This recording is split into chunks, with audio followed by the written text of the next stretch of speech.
Bom, hoje de manhã o Saião falou sobre o tema do nosso mês. Nós tivemos o mês de fevereiro, o tema que envolvia a adoração, e todas as nossas celebrações e mensagens elas estavam focadas nesse tema. E nesse mês de março, que nós já estamos, nós vamos focar um pouco sobre o serviço cristão, o serviço na vida do crente. E vocês conhecem essa expressão, né? Tempus fugit. Quem não conhece? Ou vamos inverter, quem conhece? Vixe, pouca gente conhece. Tempus fugit é uma expressão em latim que significa, uma tradução para o português moderno, o tempo voa. Na verdade, o tempo foge. Era uma expressão que é encontrada em vários relógios aí no período, relógios solares no período romano, que literalmente diz o tempo voa. Não sei se você já percebeu, mas nós já estamos no terceiro mês do ano de 2016. Já foram 2. E nós temos... Você já se perguntou, o que eu já fiz em 2 meses? Calma. Talvez a gente não fez o que a gente acha. A gente tem um planejamento, né? Normalmente o planejamento vai durar aí 12 meses e tal. Nós estamos apenas no segundo. Mas em 2 meses já dá para fazer bastante coisa. E o tema que eu quero trabalhar hoje com vocês é justamente o controle do nosso tempo, do tempo que nós temos aqui, do tempo que nós temos disponível para realizar algo que vai se refletir na eternidade. E é muito interessante porque o Saião hoje de manhã ele focou a mensagem em Atos capítulo 6, se eu não me engano, mas ele focou na questão da igreja, como houve uma transição muito rápida. Vocês lembram que Atos vai contar a história no início da igreja, quando Pedro faz o seu discurso lá na escadaria do templo, e aí de repente 3.000 almas se convertem, depois mais 4.000, eu não me lembro exatamente dos números, mas são sempre milhares de almas que vão se convertendo e vão se batizando. E parece que a igreja está caminhando para uma vitória estrondosa. Mas aí Atos traz o relato de Estevão. Estevão é apedrejado e Estevão morre. E dali se desencadeia uma perseguição muito ferrenha à igreja, que faz com que muitos dos apóstolos tenham que fugir de Jerusalém. Ficam alguns na igreja em Jerusalém, mas muitos deles vão para outras localidades. Um que ficou em Jerusalém por um longo tempo, depois começou, inclusive, a visitar e viajar para outros lugares, foi Pedro. E é sobre ele que a gente vai falar um pouquinho hoje. Então você vê aqui que após a morte de Estevão, a perseguição ela aumentou muito, e por conta dessa perseguição, muitas comunidades acabaram sendo criadas em outras cidades. Muitas comunidades na região da Ásia, para o lado leste, né, para quem vai lá para a região da Síria, para a Índia. Existem relatos, eu falei isso aqui na semana passada, do tempo e do local da morte, do martírio dos apóstolos. E você vê que teve apóstolo que a tradição, ou que o que se conhece, é que ele foi martirizado lá na Índia. Tem apóstolo que foi martirizado no norte da África. Tem vários apóstolos que foram martirizados ali na região do Oriente Médio, alguns na Síria, alguns na Ásia Menor, alguns na Grécia, e Roma a gente conhece. Então, a igreja se espalhou. E com isso, também houve crescimento dessa igreja. E por conta disso, os apóstolos, muitos deles começaram a viajar entre as igrejas. Você conhece sempre a história de Paulo, mas Pedro também viajou, Tiago viajou, Filipe, ele falou hoje pela manhã da história de, por conta da perseguição, Filipe teve de se deslocar de Jerusalém e foi até a Samaria. E lá ele começa a pregar e Deus utiliza a vida e a fé de Filipe para transformar a vida de tantas pessoas.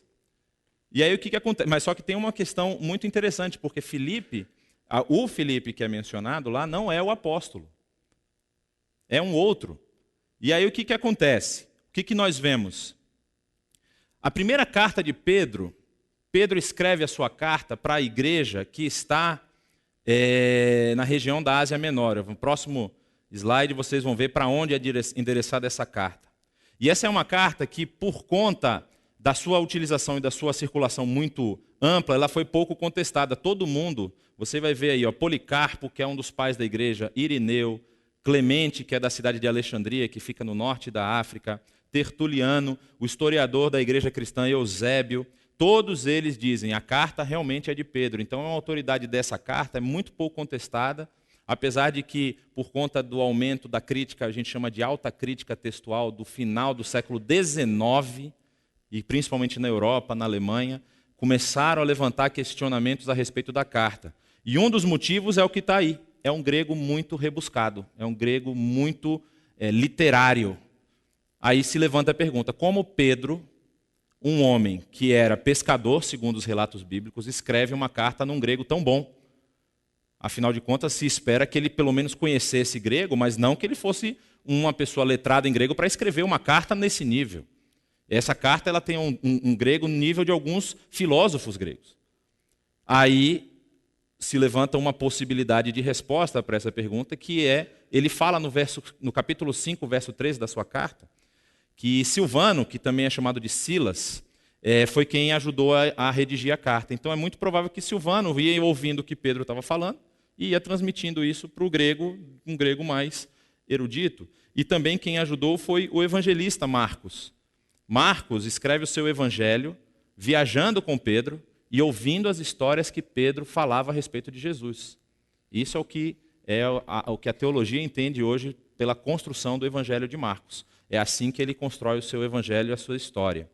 E a data e o local dessa carta, eles pensam que Pedro estava visitando a comunidade em Roma, por volta aí do ano 62, é quando Pedro chega a Roma. Ele chega e quase cruza com Paulo, porque é provavelmente o período em que Paulo está saindo do cárcere. Uma coisa que é discutida até hoje, mas o que se imagina é que Paulo não morreu depois de Atos 28.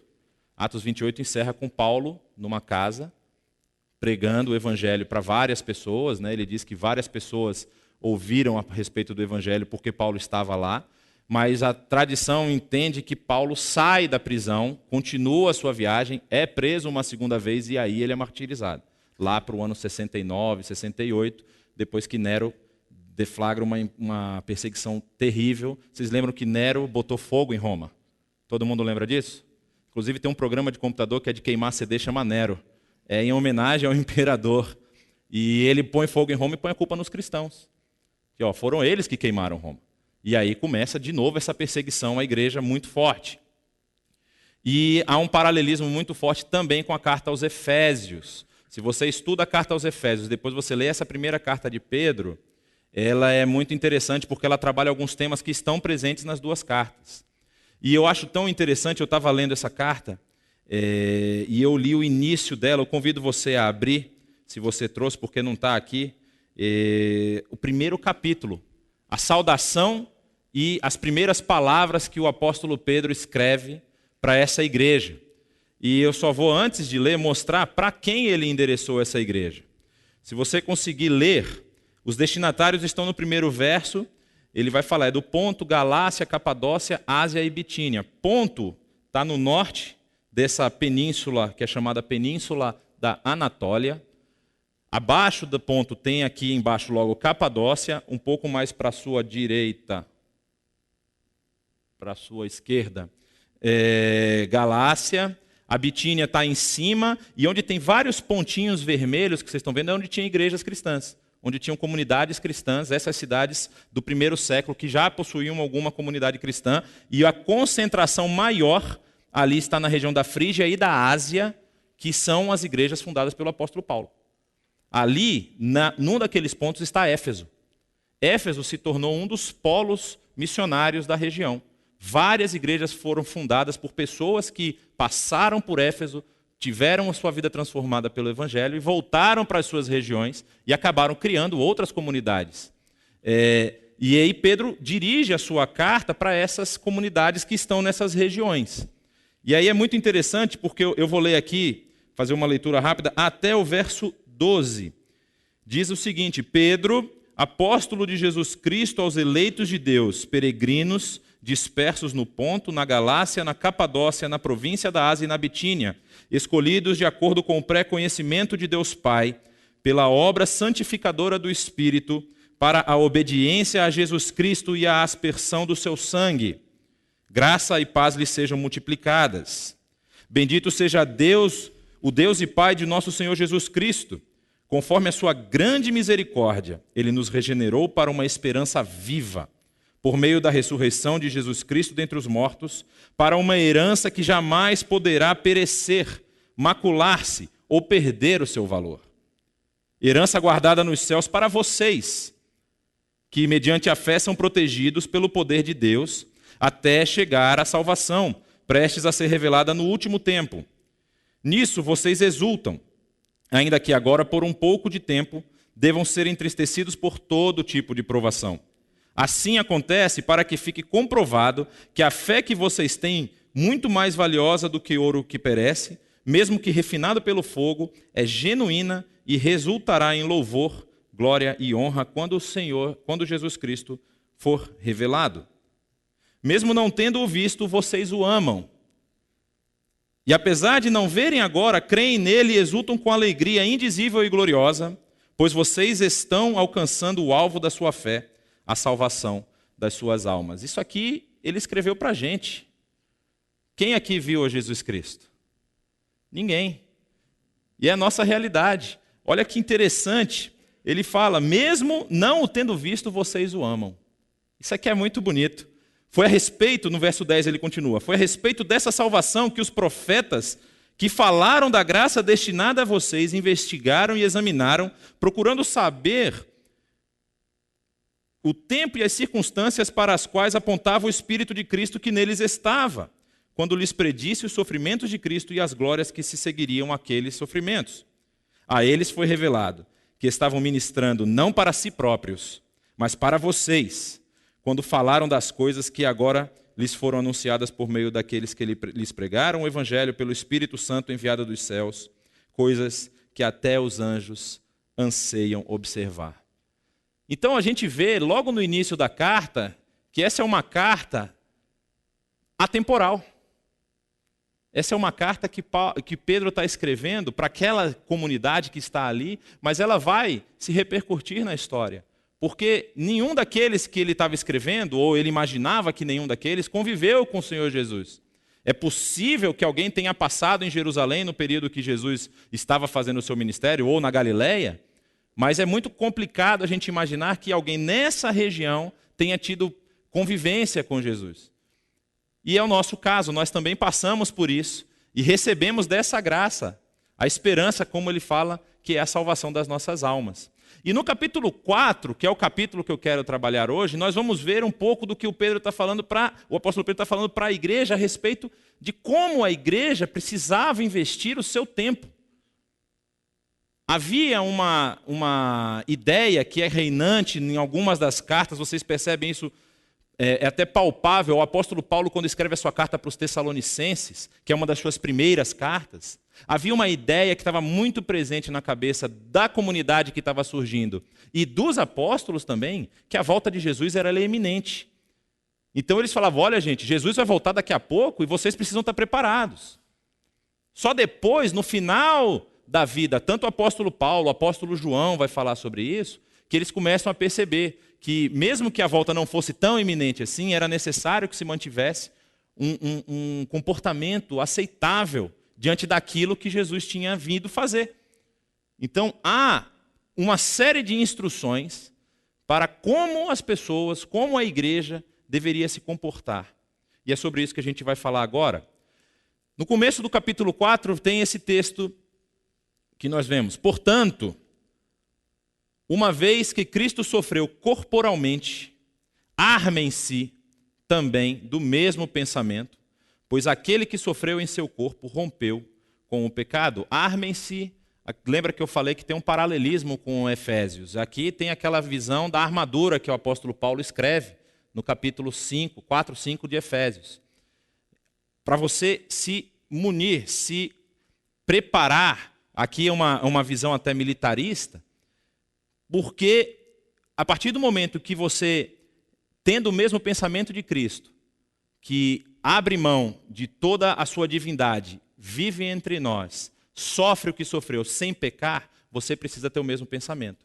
A partir do momento que você agora passou a viver de acordo com Cristo, a partir do momento que Jesus fez a diferença na sua vida, você precisa agora estar no mesmo pensamento de rompimento com os valores do mundo. E ele vai continuar explicando. Para que, no tempo que lhe resta, olha mais uma vez a visão iminente da volta.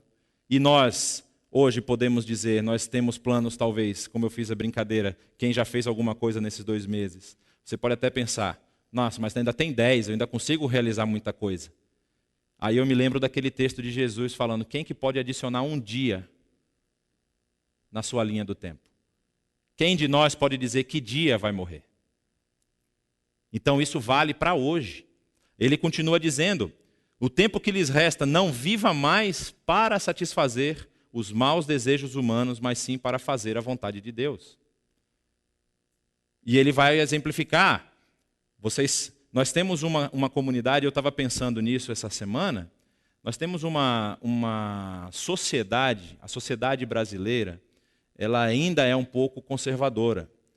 A gente tem uma tentativa, um desenvolvimento das mídias, principalmente das mídias sociais, da jornal, televisão e tudo, tentando romper com esse tipo de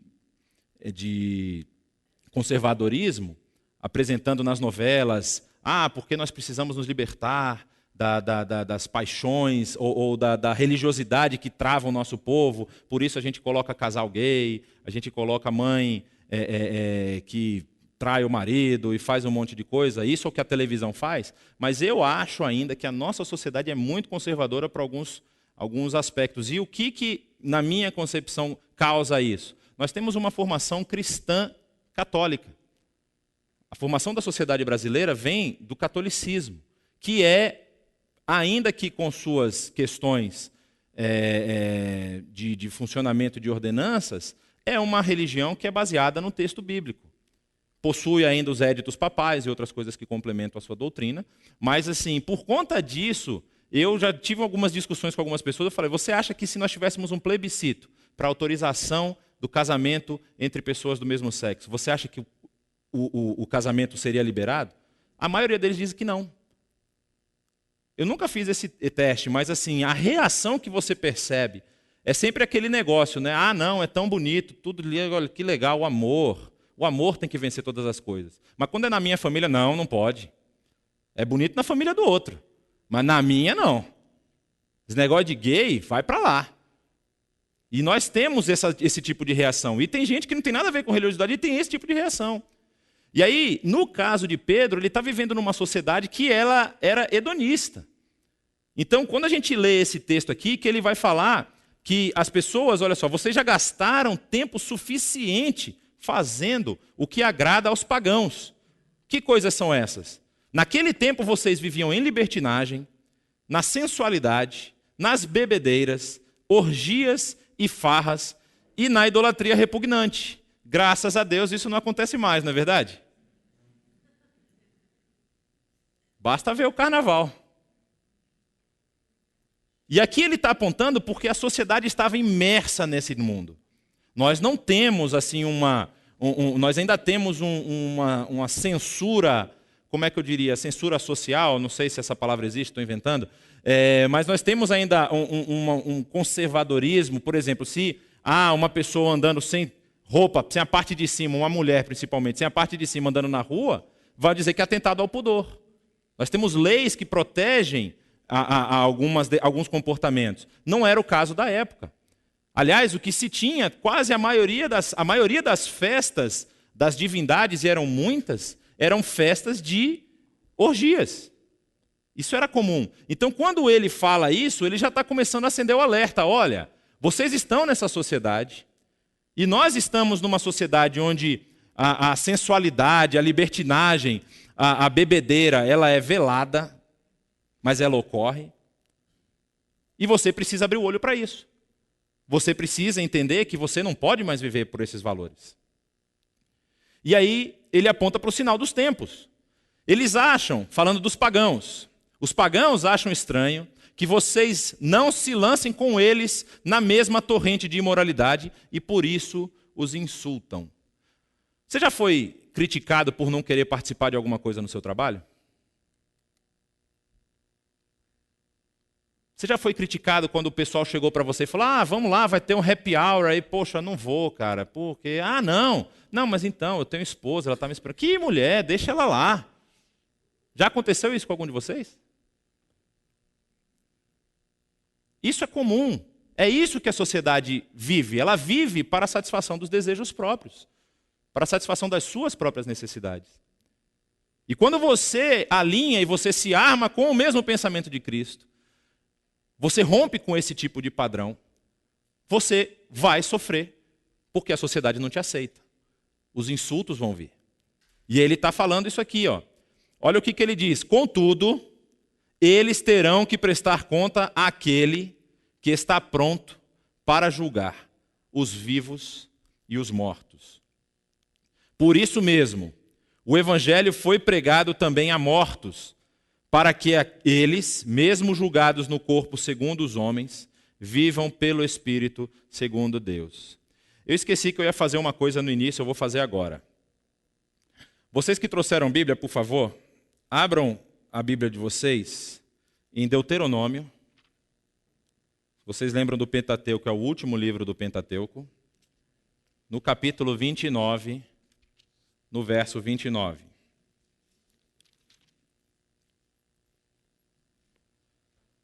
Deuteronômio 29, 29. Eu queria fazer um pacto com vocês hoje. O pacto é o seguinte: as coisas encobertas pertencem ao Senhor, o nosso Deus, mas as reveladas pertencem a nós e aos nossos filhos para sempre, para que sigamos todas as palavras dessa lei. Há algumas coisas que a gente não tem uma resposta muito clara.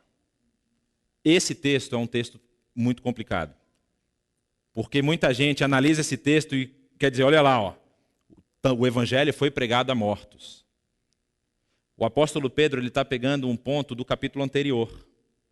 No capítulo anterior, ele levanta uma questão dizendo que quando Jesus morreu, o justo pelos injustos, ele foi às profundezas e pregou aos espíritos em prisão da época de Noé. Você sabe o que isso significa? Eu também não sei. Há uma discussão enorme com relação a isso. A interpretação desse versículo, a mais aceita, é de que ele não está falando desses mesmos mortos, mas ele está falando daqueles que receberam o evangelho enquanto em vida, mas já morreram. Vocês vão lembrar, como eu falei, Pedro e Paulo estão caminhando quase de mãos dadas aqui, porque é o final da vida de Paulo e de Pedro. Eles já tinham aquelas questões iniciais que eles precisaram resolver, e aqui eles estão caminhando com uma teologia muito parecida. E Paulo escreve aos Tessalonicenses justamente sobre esse assunto, porque os Tessalonicenses se perguntavam, mas Paulo, o que vai acontecer com meu pai que já morreu? Ele era crente, ele aceitou Jesus, ele entendeu o evangelho, mas ele morreu, e agora se Jesus voltar, ele vai ficar aqui? Aí o apóstolo Paulo faz aquela carta respondendo, não, aqueles que dormem serão ressurretos e terão um corpo glorificado. E aqueles que estiverem vivos terão seu corpo transformado num corpo de glória. E todos se encontrarão com o Senhor nos céus. Aqui é a mesma ideia. O que Pedro está dizendo é o seguinte: aqueles que morreram, mas receberam do Evangelho, eles serão julgados no corpo segundo os homens, porque o corpo está contaminado pelo pecado, mas eles vão viver pelo Espírito segundo Deus. Então não é que o apóstolo Pedro está abrindo um precedente dizendo, então eu posso orar para que o espírito do meu pai que não aceitou a Jesus, que não compreendeu o evangelho, que morreu lá na imundícia da sua vida, venha a ser restaurado. A Bíblia não dá margem para isso. Não é isso que está sendo tratado aqui. E aí Pedro continua. O fim de todas as coisas está próximo. Portanto, sejam criteriosos e estejam alertas. Dediquem-se à oração. A partir daqui, Pedro vai começar a falar a respeito de qual é a vida do cristão, como deve ser a vida do cristão. Primeiro ponto que ele levanta é dediquem-se à oração. A oração, ela tem o poder de transformar a sua mente. Texto muito bonito lá, a carta de Paulo aos Filipenses, quando ele diz, não andem ansiosos por coisa alguma, mas em tudo, com orações e súplicas, depositem a sua ansiedade nos pés do Senhor. E o que isso faz? A paz que excede todo entendimento guarda o seu coração em Cristo Jesus. Transforma a sua vida. Então, oração é indispensável para a vida do cristão. E se o cristão ele quer ter uma vida de serviço a Deus, está aqui a porta de entrada. Ah, eu não sei exatamente onde eu posso contribuir. Comece pela oração. Oração não precisa fazer curso PhD para orar. Você simplesmente ora. Reserve um tempo com Deus e ore. Comece por aí. E aí ele continua agora falando sobre o serviço na comunidade. Sobretudo, amem-se sinceramente uns aos outros, porque o amor perdoa muitíssimos pecados. Se na sociedade, e não estou falando na comunidade cristã, na sociedade nós conseguíssemos aplicar só isso, nós teríamos um ganho aí de, eu acho que mais do que 100%, se é possível. Se nós conseguíssemos aplicar o amor ao ponto de nós perdoarmos as ofensas uns dos outros, aquilo que está lá na oração, que é chamada de oração do Pai Nosso, ou seja, eu perdoo as ofensas porque o meu Pai me perdoou. Não é isso que a oração diz? Pai, perdoa as nossas ofensas assim como nós perdoamos os nossos devedores. Se nós conseguíssemos aplicar isso, nós já teríamos a transformação da sociedade. Mas aí ele continua dizendo, vocês precisam ser mutuamente hospitaleiros sem reclamação. Naquela época, isso faz muito sentido. As pessoas viajavam longas distâncias, chegavam numa comunidade. Se eles fossem cristãos, eles iam procurar a comunidade cristã daquela cidade e precisavam de um lugar para ficar. Então ele aponta, olha, ofereça a sua casa. Aqui o que ele está querendo dizer é o seguinte, reparta o que você tem. Reparta o que você tem com outros. Seja generoso. Você quer ter uma vida de serviço cristão? Você não pode viver para si mesmo. E o que você tem não é só para si mesmo. É para o reino.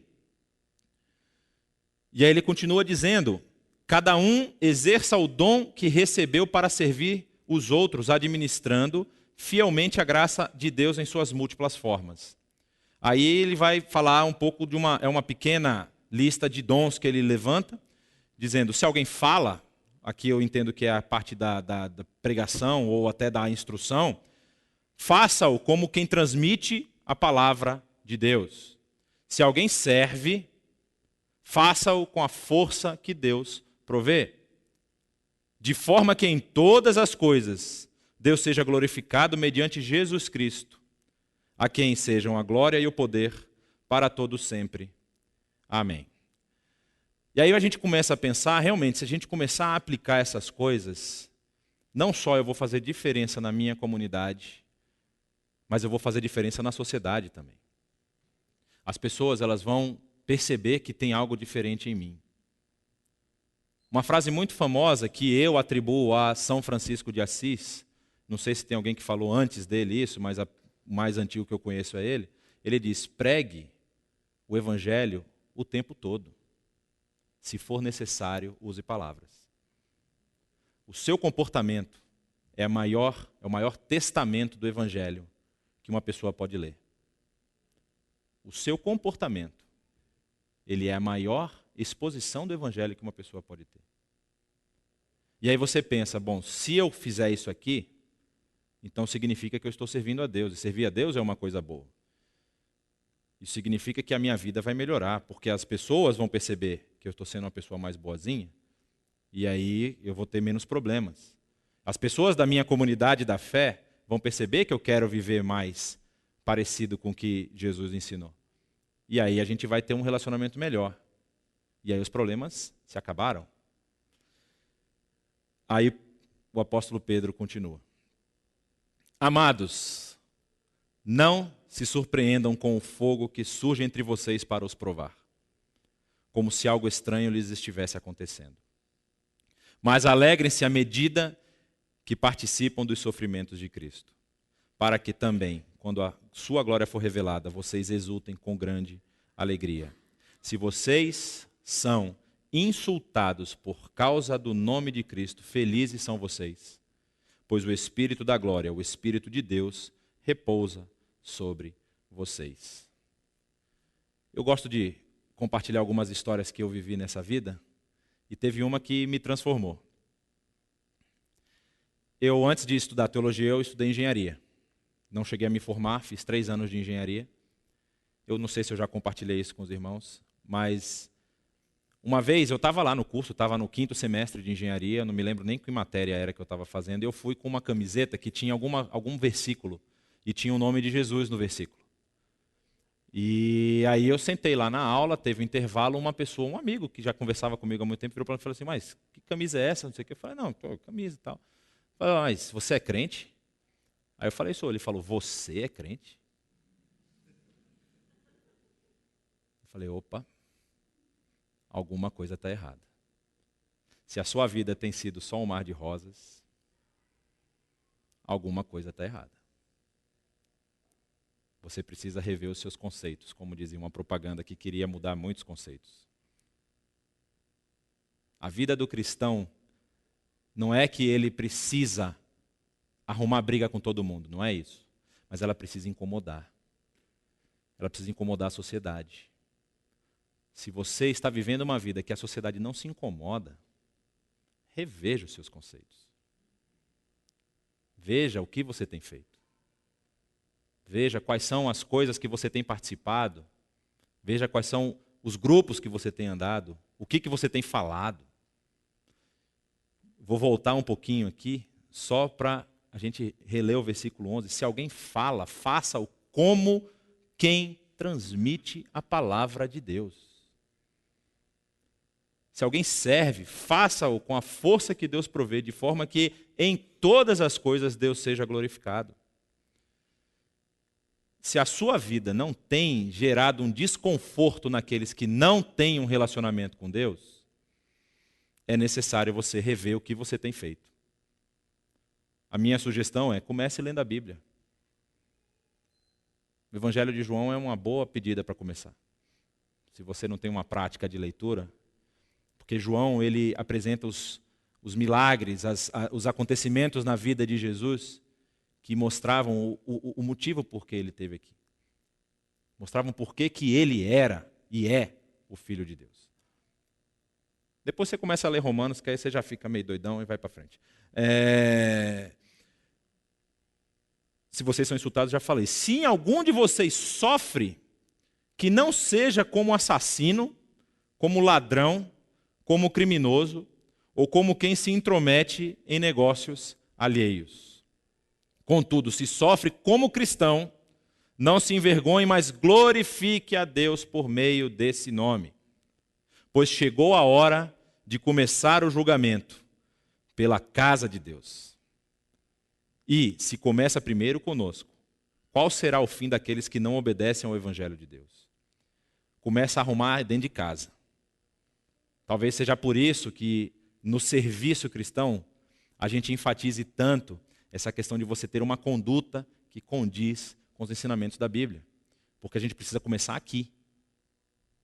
A gente precisa começar a ajeitar a nossa casa. Porque se nós tivermos problemas e coisas que estamos enfrentando, e problemas vão surgir, mas problemas que não estão sendo tratados aqui dentro, nós não conseguimos testemunhar lá fora. Nós não conseguimos mostrar para o povo que a nossa comunidade é diferente. E nós não somos diferentes, como diz o Saião, porque queremos ser esquisitos.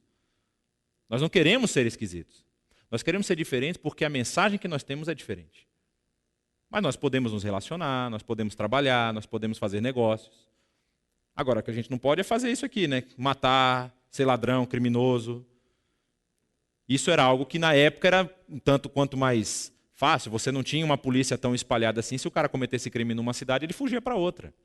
Vocês lembram o caso de Onésimo?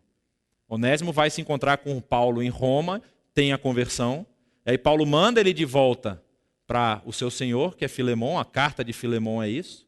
É Paulo escrevendo a carta para o senhor de Onésimo, pedindo que ele o receba de volta, só que o receba agora como um irmão em Cristo, e não mais como um escravo fugitivo, que era um crime passível de morte, inclusive, na época. Então, assim, o que ele está querendo dizer, o que isso transmite para nós nós precisamos, em todos os nossos comportamentos, ter o padrão mais alto de honestidade, de caráter possível. Porque a sociedade, ela é voraz. As empresas é um querendo comer o fígado do outro. Vocês que estão no mercado, vocês sabem disso. Mas o cristão, o padrão de vida cristão, ele é um padrão que ele não precisa sofrer ou ser receber sofrimento porque ele cometeu algum deslize, porque ele foi desonesto. Ele precisa sofrer porque ele foi honesto, porque ele manteve a sua palavra, porque ele não se aliou com pessoas que querem deturpar o sistema. O cristão precisa ter a consciência de que a sua vida agora é um reflexo de Cristo na terra. E é para isso que ele tem que viver. E aí, o fechamento desse capítulo que o apóstolo Pedro escreve, ele diz assim, e, aqui é um complemento do verso anterior, né? Ele diz, se começa primeiro conosco, qual será o fim daqueles que não obedecem ao evangelho de Deus? E, se ao justo é difícil ser salvo, que será do ímpio e pecador? Por isso mesmo, aqueles que sofrem de acordo com a vontade de Deus devem confiar sua vida ao seu fiel Criador e praticar o bem. No mês de serviço, a mensagem que a IBNU quer passar para vocês é que mesmo que vocês sofram por conta do Evangelho, mesmo que vocês sofram por terem de fincar o pé, aqui eu não faço. Isso não condiz com uma vida baseada nos ensinamentos da palavra. Mesmo que vocês sofram por isso, vocês têm que ter essa esperança. Devem confiar a sua vida ao fiel Criador e praticar o bem. A vida de cada um de vocês já está nas mãos de Deus. Vocês que foram salvos, vocês que receberam o dom da graça, que transformou a vida de vocês, têm a vida selada nas mãos de Deus. Tem uma analogia que um pastor americano chamado Francis Chan fez há um tempo atrás, não sei se foi no ano passado, que eu achei muito interessante.